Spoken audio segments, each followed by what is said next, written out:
Hello friends, welcome back to my channel. আজ তোমাদেরকে যে ভিডিওটা দেখাবো সেটা হচ্ছে ফোনিক্সের প্রাইস কম্পিউটিং মেশিন, যেটার মধ্যে একটা ক্রিটিক্যাল প্রবলেম রয়েছে। প্রবলেমটা ক্রিটিক্যাল, কিন্তু ভিডিওটা তোমরা শেষ পর্যন্ত দেখলে রিপেয়ারিংটা তোমাদের কাছে খুবই সহজ মনে হবে।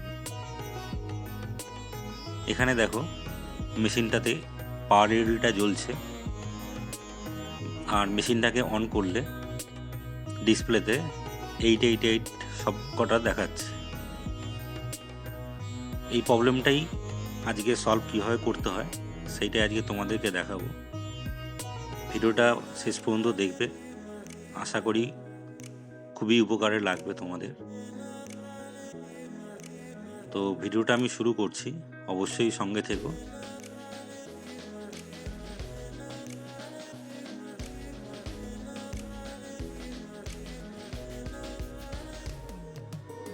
এখানে সবার আগে এর যে পাওয়ার সাপ্লাইটা আছে সেই পাওয়ার সাপ্লাইটাকে পুরো চেক করতে হবে, যে ইনপুট ভোল্টেজ আর আউটপুট ভোল্টেজ কি আছে সেইটা আগে চেক করতে হবে। এখানে ব্যাটারি ভোল্টেজ আর ট্রান্সফর্মার যে ইন হচ্ছে সেই ভোল্টেজটা আমি আগে চেক করব। তোমরা দেখতেই পাচ্ছ যে এখানে একটা পাওয়ার সাপ্লাই দেখা যাচ্ছে। আমি একটা ডিজিটাল মিটারের সাহায্যে এর ভোল্টেজটাকে চেক করব। এখানে পাওয়ার সাপ্লাইয়ের ব্যাটারির যে আউটপুট ভোল্টেজটা আছে সেই ভোল্টেজটাকে আগে চেক করব। এখানে আমি ব্যাটারির যে চার্জিং পয়েন্ট আছে সেই কানেক্টারের ওখানে ধরছি। মিটারটাকে ধরলে যে ভোল্টেজটা দেখা যাবে সেটা হচ্ছে 5.7475 এখানে শো করছে। এটা হচ্ছে লোড ভোল্টেজ। এখানে 7 ভোল্টের ওপরে থাকার কথা, সেখানে 5.74 দেখাচ্ছে। এখানে যথেষ্ট কম ভোল্টেজ দেখাচ্ছে। এই ভোল্টেজে ব্যাটারি কখনোই চার্জ হবে না। এখানে ভোল্টেজটা লোই দেখাচ্ছে। তো আমি এখানে মেশিনটাকে অফ করে দেব। অফ করে দিয়ে একবার নো লোডে একবার ভোল্টেজটা চেক করছি। এখানে নো লোডে 8.9 দেখাচ্ছে, 8.09, 10 এটা দেখাচ্ছে। যখনই লোড দিচ্ছি তখনই ওটা কমে যাচ্ছে, কিন্তু এটা কমার কথা না, মানে সামান্য কমার কথা, সেখানে অনেকটাই কমে যাচ্ছে। এবার আমি ট্রান্সফর্মারের যে ভোল্টেজটা আছে সেই ভোল্টেজটাকে চেক করব। এবার এখানে ট্রান্সফর্মারের আউটপুট ভোল্টেজটাকে চেক করব। তো এখানে ট্রান্সফর্মারের আউটপুট ভোল্টেজটা চেক করতে গেলে মিটারের এসি পয়েন্টে রাখতে হবে, যেহেতু ট্রান্সফর্মারের থেকে যে এসি ভোল্টেজ বেরোচ্ছে তার জন্য আমাকে মিটারে এসি পয়েন্টে রাখতে হবে। তো এই ভোল্টেজটাকে আমি চেক করে নিচ্ছি।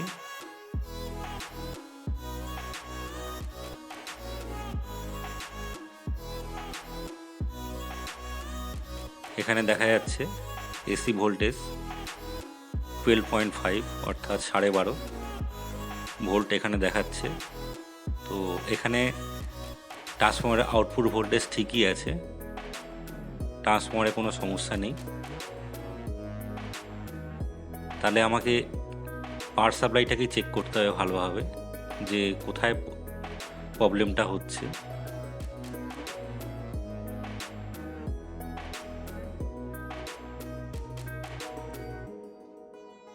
আমি পাওয়ার সাপ্লাই বোর্ডটাকে খুলে ফেলি। খুলে ফেলে এর ব্যাক পোর্শনে ভোল্টেজগুলো আমি চেক করি।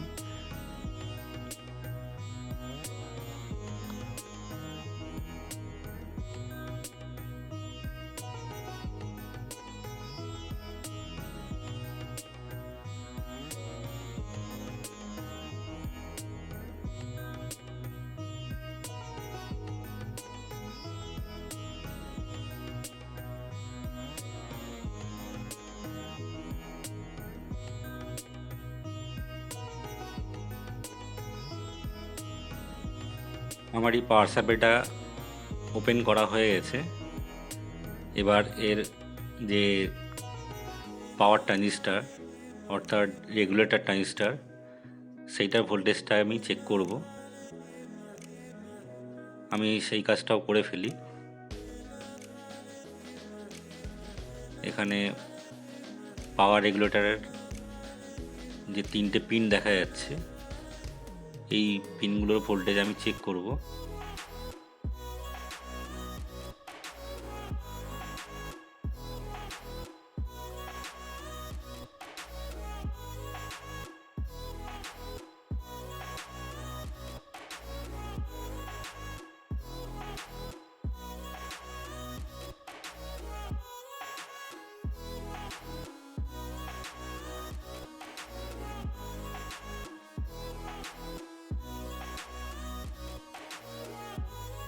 এখানে রেগুলেটরের ভোল্টেজ, ইনপুট ভোল্টেজ আমি দেখে নিচ্ছি যে কত দেখাচ্ছে। এখানে 15 ভোল্ট দেখাচ্ছে ইনপুট ভোল্টেজ, ঠিকই আছে। আর আউটপুট ভোল্টেজ 6 ভোল্ট দেখাচ্ছে।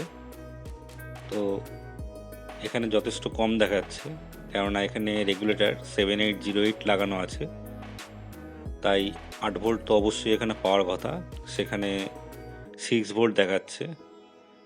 তাই এই রেগুলেটরটাই খারাপ আছে। আর এই রেগুলেটরটাকেই আমি চেঞ্জ করে এর জায়গায় একটা নতুন রেগুলেটর লাগাবো, তারপরে আবার ভোল্টেজটাকে চেক করব। তো এই কাজটাকে আমি করে ফেলি। এখানে আমি পুরনো যে রেগুলেটরটা ছিল সেটাকে আমি তুলে ফেলেছি। এটা হচ্ছে নতুন রেগুলেটর, আর এটা হচ্ছে পুরনো রেগুলেটর যেটা এই পাওয়ার সাপ্লাই বোর্ডে লাগানো ছিল। এখানটা এই জায়গাটাতেই আমি আবার নতুন রেগুলেটরটা সেট করে দেব।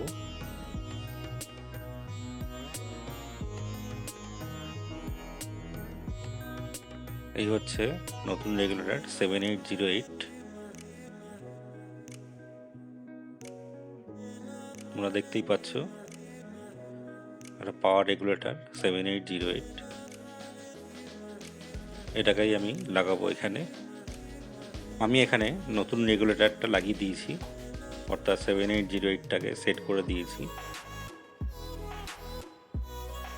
এবার আমি এই ব্যাটারির কানেকশান আর ট্রান্সফরমারের যে কানেকশানটা আছে সেই কানেক্টারগুলোকে পাওয়ার সাপ্লাইয়ের জায়গা মতন লাগিয়ে দেবো।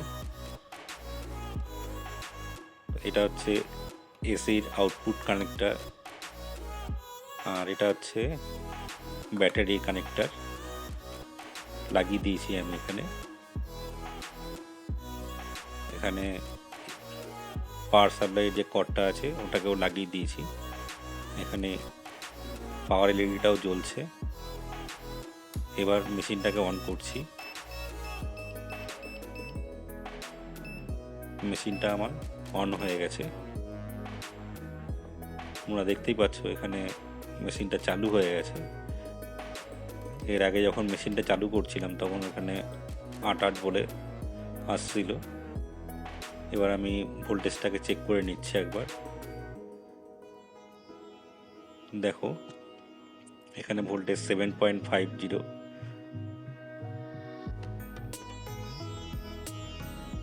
লোডে এই ভোল্টেজটা দেখাচ্ছে। আমি আনলোডে একবার দেখাচ্ছি 7.89। আবার লোড দিচ্ছি।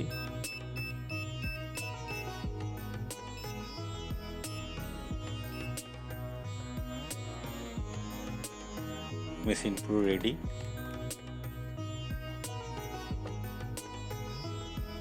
ওজন সেন্স করছে। এই ছিল আজকের রিপেয়ারিং ভিডিও।